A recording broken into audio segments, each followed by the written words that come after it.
Hi everyone, this is CricketSong with Lunar Wisdom, and this video is going to be a tarot spreads video, and we are doing the astrological sign of Leo.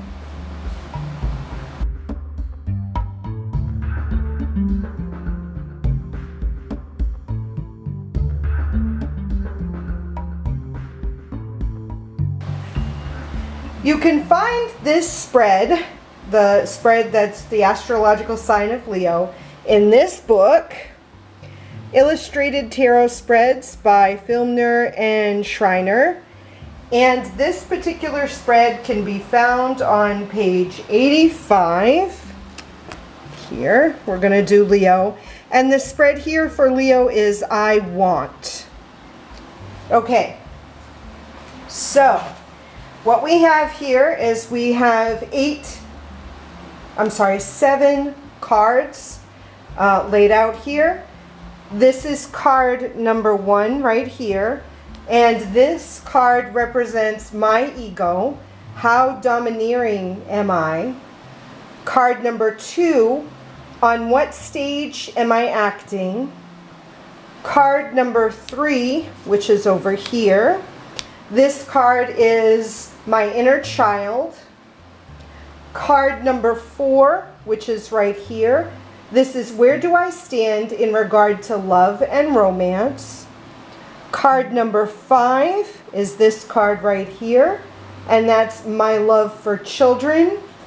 Card number 6, which is right here, is do I love risk and speculation.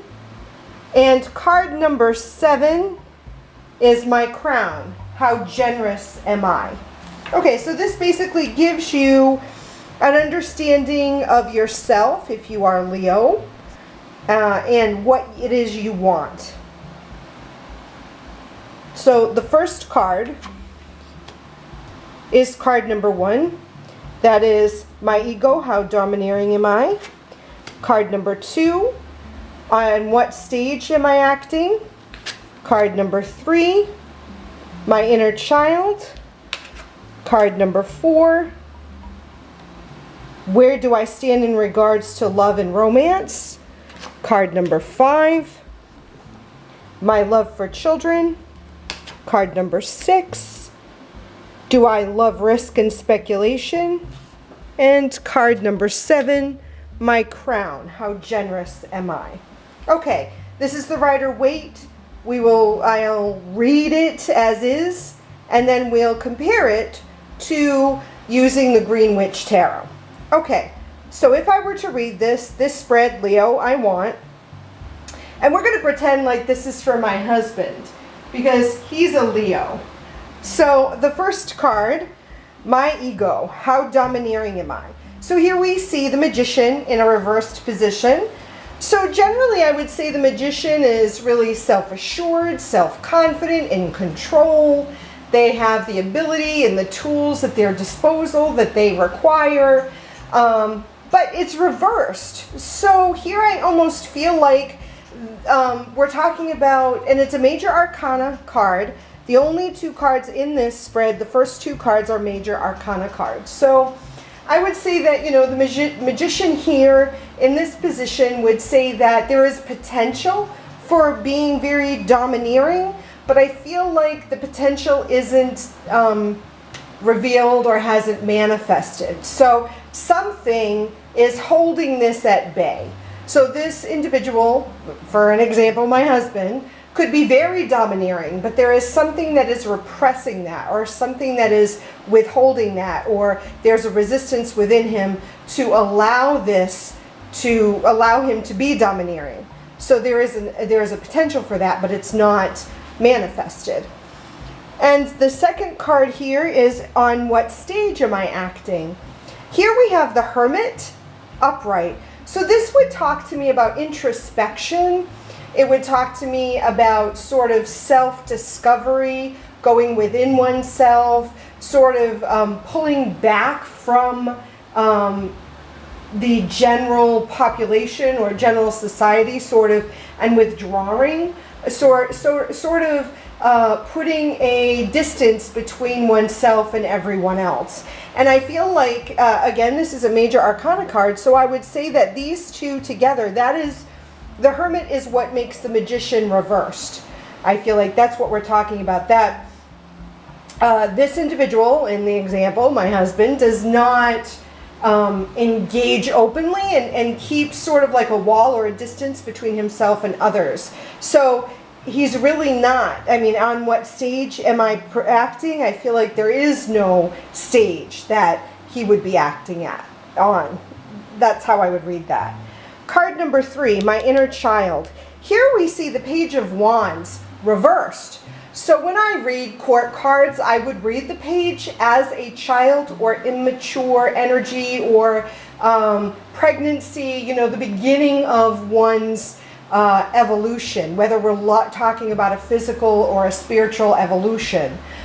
So here we would, I say that his inner child is sort of, and because we see it reversed, I feel like that the inner child is sort of in hiding, or the inner child is there but repressed or lost, sort of. And because we see the wands, which talks to me about energy sort of moving forward, I feel like there is sort of this energy that's being sort of kept, repressed or denied in some aspect.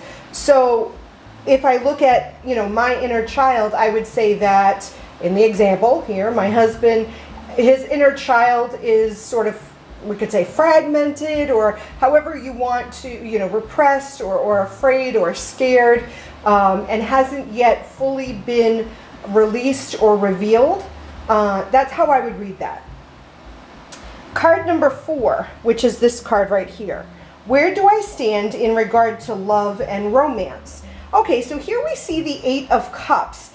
And when I see the 8 of Cups or the 8 of Chalices here, it tells me that sort of we're seeking what we don't have, or we're seeking, or we're on a journey to find what we want, what we desire. And because we're talking about cups, we're talking about emotions or spirituality, the things that fill us with, not in a physical way. Pentacles would be physicality for me. So the element of water is more of the emotional or the spiritual, or that sort of, it could be creativity even.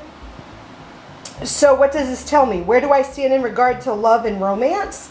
I would say that this individual, the example, my husband, is seeking to find love, or to find a spiritual, find spirituality, going on a journey, trying to maybe even reconnect to this inner child that we saw that's sort of repressed, and sort of trying to fill the cups, trying to find self-fulfillment in an emotional, non-physical way.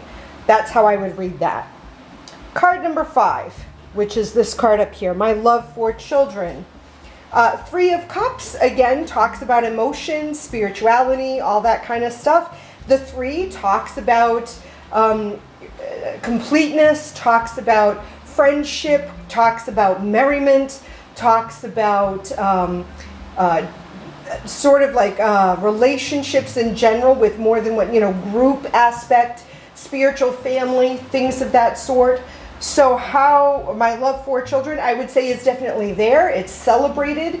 It is understood. It is something, there's a connection there, which makes sense. That's how I would read that.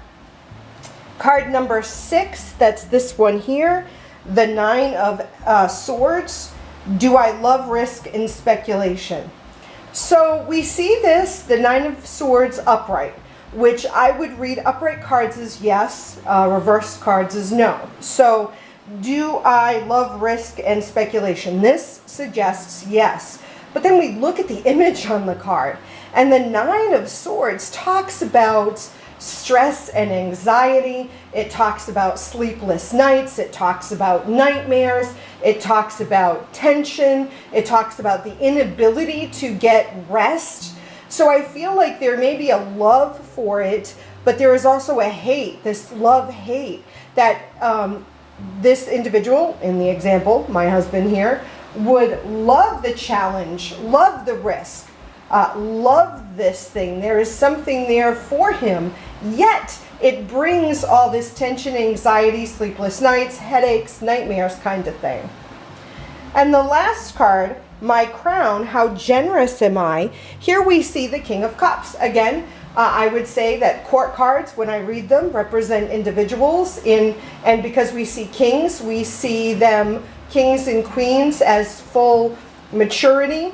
Cups, again, emotions, dreams, spirituality.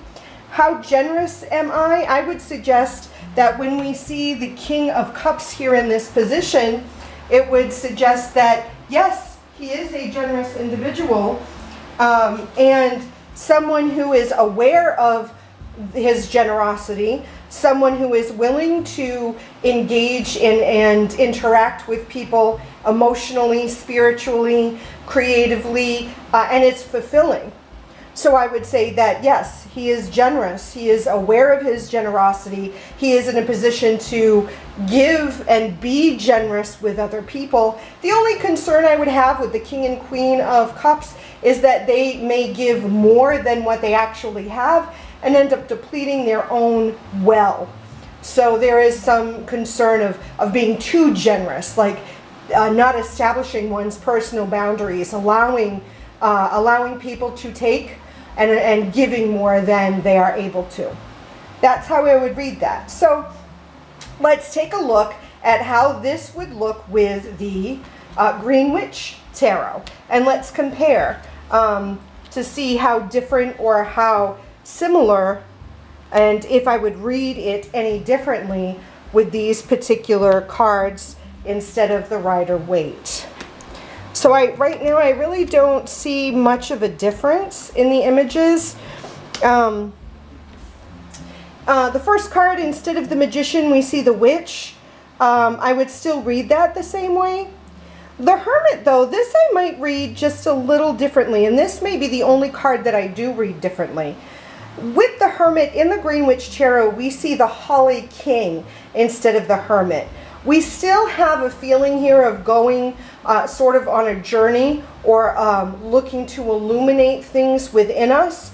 However, this one with the Holly King, I almost feel as if this is more of a spiritual aspect where the Holly King, we have the stag here with him, and we actually have him sort of leaving the home behind and going on a journey alone with the stag.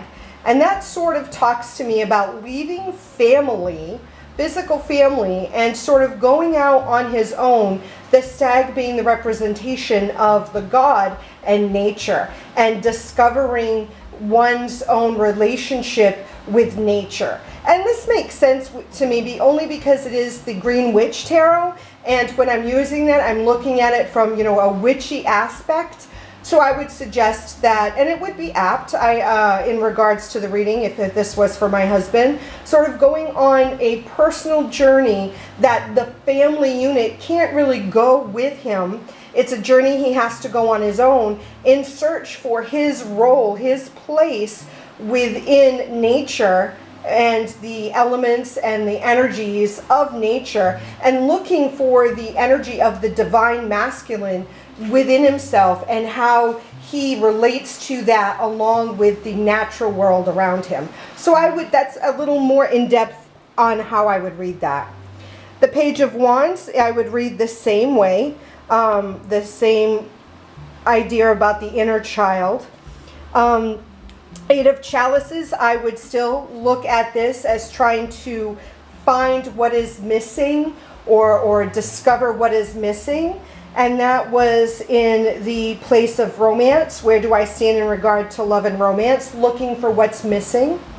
The 5 position, my love for children, I would definitely still see that as the same. The Nine of Athames, I would still read the same as well, although the little aspect I would see differently is when I look at the Nine of Athames and the Green Witch, this card talks about sort of putting yourself in that situation, but allowing the light to illuminate the darkness. So having, you know, nightmares and dreams and anxiety and stress and isolating oneself, but understanding that there's a way to get out of the darkness and go towards the light, that there is an open window that's trying to sort of attract you to it so that you can find your way out of this stressful situation.